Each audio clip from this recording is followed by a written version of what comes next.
भगवान ने गिरिराज महाराज की पूजा आरंभ कराई। इंद्र नाराज हो गया, कोप किया। सब ब्रजवासी परेशान हुए। भगवान ने ब्रजवासियों की रक्षा हितार्थ 7 कोस के गिरिराज पर्वत को अपनी वाम हस्त की कनिष्ठिका उंगली के नाखून के ऊपर उठा लिया। वाम हस्त माने उल्टा हाथ, कनिष्ठिका माने सबसे छोटी उंगली, तर्जनी, मध्यमा, अनामिका और कनिष्ठिका। सबसे छोटी उंगली के नख के ऊपर, नख पर गिरवर लीनो धार, कन्हैया मेरो बारो। छोटे से कन्हैया, मात्र 7 वर्ष की आयु, और 7 कोस के गिरिराज पर्वत को उठा लिया। और 7 दिन 7 रात्रि बराबर मूसलाधार बारिश होती रही। सब ब्रजवासी भगवान के साथ ही साथ खड़े रहे। ब्रज में एक बूंद जल नहीं गिरा। ये सारा जल कहां गया? पुराणांतर कथा आती है, ये सारा जल अगस्त जी महाराज पान कर गए। जितना वर्षा हुई ना, पूरे वर्षा के जल को अगस्त जी महाराज पी गए। एक बार की बात, मैया पार्वती का विवाह हुआ। भोलेनाथ के साथ में कैलाश पर्वत पर रह रही थी। पार्वती जी ने भोलेनाथ से इच्छा की कि महाराज, बहुत दिन बीत गए हैं विवाह को, घर में 2-2 बालक भी हो गए, लेकिन हमने आज तक ऐसा नहीं देखा कि घर में किसी ब्राह्मण का भोजन हुआ हो। कोई ब्राह्मण को भोजन कराने की इच्छा है। भोलेनाथ कहने लगे, देवी शांति से घर बैठना अच्छा नहीं लगता क्या? ये काय को ब्राह्मणों के चक्कर में पड़ रही हो? एक बार जो ब्राह्मणों के चक्कर में पड़ गया, उसके राहु केतु शनि ठीक ही नहीं रहते।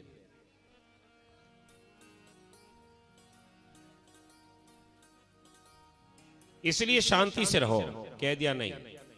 अरे जिस घर में ब्राह्मण का आगमन नहीं हुआ हो, ब्राह्मण के चरणों को ना धोया गया हो, जिस घर में ब्राह्मणों का भोजन ना कराया गया हो, वो घर घर नहीं है।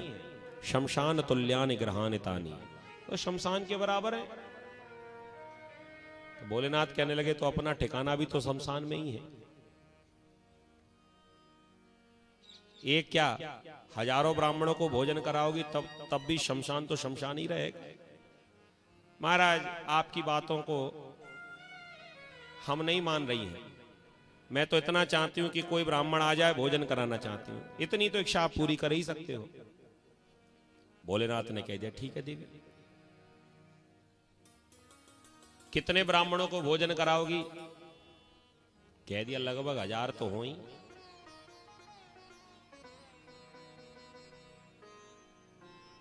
भोलेनाथ ने कह दिया, क्या इतने ब्राह्मणों को भोजन करा सकती हो? पार्वती कहने लगी, मैं भी कोई ऐसी वैसी थोड़ी अन्नपूर्णा हूं। भोलेनाथ सोचने लगे, कहीं बीमारी तो नहीं हो रही है, कहीं मान हो रहा हो तुम्हें, तो चलो तुम्हारी बीमारी भी हम ठीक ही करा देते हैं। भोलेनाथ ने समझाया, हजारों को छोड़ो, हजारों के बराबर एक ही ब्राह्मण को बुला लूं तो? नहीं महाराज, 1000 तो होना चाहिए। कह दिया, पहले एक का पेट भरो, फिर 999 बाद में देखेंगे। भोलेनाथ गए और जानबूझकर अगस्त जी महाराज का निमंत्रण कराए। और अगस्त जी महाराज का कोई निमंत्रण करता नहीं था। क्यों नहीं करता था? क्योंकि जो 3 आचमन में, 3 अंजलि में पूरे समुद्र को ही पी गए, अब भोजन कितना करेंगे? कोई बजट ही नहीं है। इनका पेट कौन भर सकता है? ये जानबूझ कर गए और अगस्त जी को निमंत्रण करके आए। अगस्त जी प्रसन्न हो गए। इतने ऊंचे घर से निमंत्रण आया है, कैलाश पर्वत से ऊंचा क्या होगा? इतने ऊंचे घर से निमंत्रण आया है। ठीक है महाराज, समय पर आ जाएंगे। दूसरे दिन अगस्त जी महाराज पहुंचे भोलेनाथ ने एक दिन पहले ही जाकर कह दिया, सुनो पंडित जी ठीक ठाक खाते हैं, थोड़ा भंडारा हिसाब से ही बनाना। कह दिया हाँ हाँ कोई बात नहीं। बहुत भंडारे की व्यवस्था कराई। अगस्त जी महाराज आ गए दिए हुए समय पर। देवी जय श्री सीताराम, जय श्री सीताराम महाराज आइए। आसन डाल दिया, भोजन की थाली लेकर आई। अब अन्नपूर्णा ने भोजन बनाया होगा तो कई प्रकार के भोग बनाए। बहुत बड़ी थाली, छोटी छोटी कटोरियों में जो बनाया था सब लेकर आई। अगस्त जी महाराज देखने लगे। पार्वती ने कहा महाराज कोई कमी है? कह दिया कमी है मतलब? कह दिया कटोरियों में व्यवस्था नहीं बनेगी तो? कह दिया भगोना है का बड़े बड़े, उनमें ले आओ। ये छोटे बर्तनों में व्यवस्था नहीं बन पाएगी। बड़े बड़े बर्तन लाके रख दिए, किसी में खीर, किसी में सब्जी, किसी में थाली में बड़ी परात में पुआ रख दिए, पूड़ी रख दी, पापड़ रख दिए, जो बनाता सब रख दिया। पार्वती जी ने कहा महाराज लगाइए भोग, मैं आपके लिए और भी कुछ लेकर आती हूं। जब तक रसोई घर से भीतर से कुछ लेकर आई तब तक पूरी जो जितना था सब साफ। पूछा ये? कह दिया गया और ले आओ। पार्वती जी हैरान रह गई, दौड़ कर गई, पूड़ी लेकर आई तब तक खीर खत्म, खीर लेकर आई तब तक सब्जी खत्म, सब्जी लेकर आई तब तक पुआ खत्म, पुआ लेकर आई जब तक पापड़ खत्म। परेशान हो गई। अगस्त जी महाराज पार्वती को देखकर कहने लगे देवी हमें ऐसा लगता है कि बार बार आपको जाना पड़ रहा है, कुछ श्रम ज्यादा हो रहा है। पार्वती कहने लगी नहीं नहीं महाराज आप तो प्रेम से पाइए। कह दिया प्रेम से ही पालेंगे। एक बात बताओ भतौर कौन सी तरफ है? क्या करोगे? कह दिया भागना नहीं पड़ेगा। कह दिया वो रही उस तरफ, तुम सामने से हट जाओ। पार्वती जी एक तरफ हुई और जैसे ही टेढ़ी निगाह करके भतौर की ओर देखा सो पूरी सामग्री अपने आप ही उड़ती हुई थाली में आ गई, सब साफ कर दिया। अब बनाने में देर हो रही है, पाने में देर नहीं हो रही। हैरान हो गई। भोलेनाथ से कहा महाराज कुछ हमारी सहायता करो। भोलेनाथ ने कह दिया पहले एक का पेट भरो, 999 और बाकी है, यही सहायता कर सकते हैं। हैरान हो गई, अब क्या करें? अगस्त जी महाराज पाते जा रहे, पूरा दिन हो गया। पार्वती मन में सोच रही हैं कि कितना और पाएंगे, कोई अंदाजा नहीं है। फिर ध्यान आया इन्होंने पानी नहीं पिया, सवेरे से भोजन ही करते जा रहे, शाम होने को आई और बराबर भोजन करते जा रहे, जल तो पिया ही नहीं है। बीच में कोई जल पी ले तो समझ लो कि हाँ अब आधा तो हो ही गया। सो पार्वती ने कहा महाराज आधो भोजन है जाए तो पानी पी लेना। अगस्त जी ने कहा हाँ पी लेंगे, पहले आधा तो आए, पहले बीच आ तो जाए। अरे राम राम अभी बीच ही नहीं आया। अब तो पार्वती भी समझ गई कि आज हमारी हंसी होगी। जो अपने आप को अन्नपूर्णा समझ रही थी आज बुद्धि ठिकाने पर आ गई। अब क्या किया जाए, आज हंसी हो जाएगी।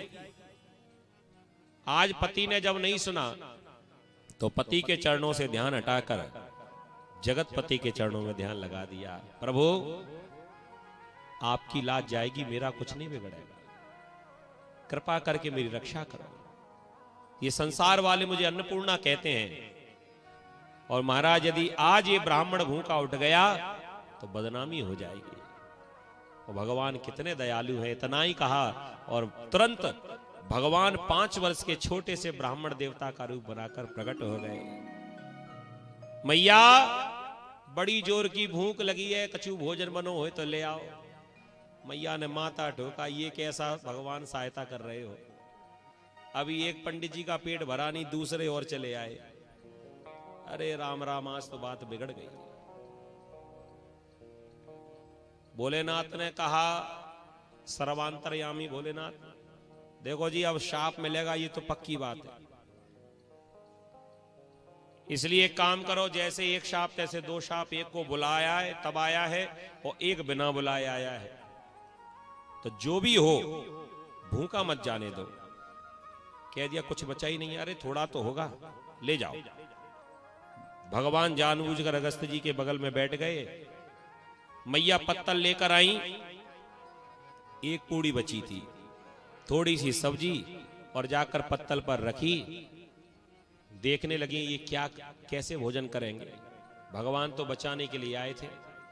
भगवान ने तुरंत ही आधी पूड़ी तोड़ी, एक ग्रास बनाया, सब्जी से लगाया, खाया और तुरंत हाथ धोकर आचमन करके खड़े हो गए। मैया अचंभा करने लगी, भोलेनाथ से कहने लगी, क्यों भोलेनाथ, ऐसे पंडित जी नहीं मिले थे तुम्हें कहीं? कहां से भूखे पकड़ लाए इन्हें? नियम होता है संतों की पंक्ति का, कोई भी बीच में आचमन नहीं करता। अगर जल्दी भोजन कर लिया हो तो उतनी देर इंतजार करना पड़ेगा, जब सबका हो जाएगा तभी आचमन किया जाता है, ऐसा नियम है। संतों की पंक्ति में तो आज भी नियम है। अब हम लोगों के तो नियम कायदे कानून नहीं है, चाहे बैठकर खाओ चाहे खड़े होकर खाओ, नहीं तो जूता पहने पहने खाते रहो, कोई फर्क नहीं। आचार विचार हमारे बदल गए। अगस्त जी महाराज ने देखा ये बालक ने आचमन कर लिया, अब तो मैं भोजन नहीं कर सकता। नाराज हो गए, बालक को डांटने लगे, मूर्ख, न जाने कहां से आ गया, भोजन में इतना आनंद आ रहा था, कितने दिनों का मैं भूखा था और आज मुझे ये आनंद मिल रहा था, तूने आकर आनंद में भंग फैला दिया।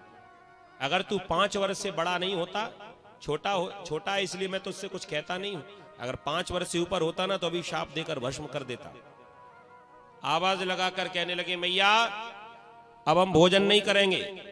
पार्वती जी की सांस में सांस आई, दौड़ कर आ गई, अरे महाराज भोजन क्यों नहीं करोगे? कमी किसी बात की नहीं है, पूड़ी ले आती हूं, पकौड़ी ले आती हूं, मंगोड़ा ले आती हूं, खीर ले आती हूं, जो कहोगे वो।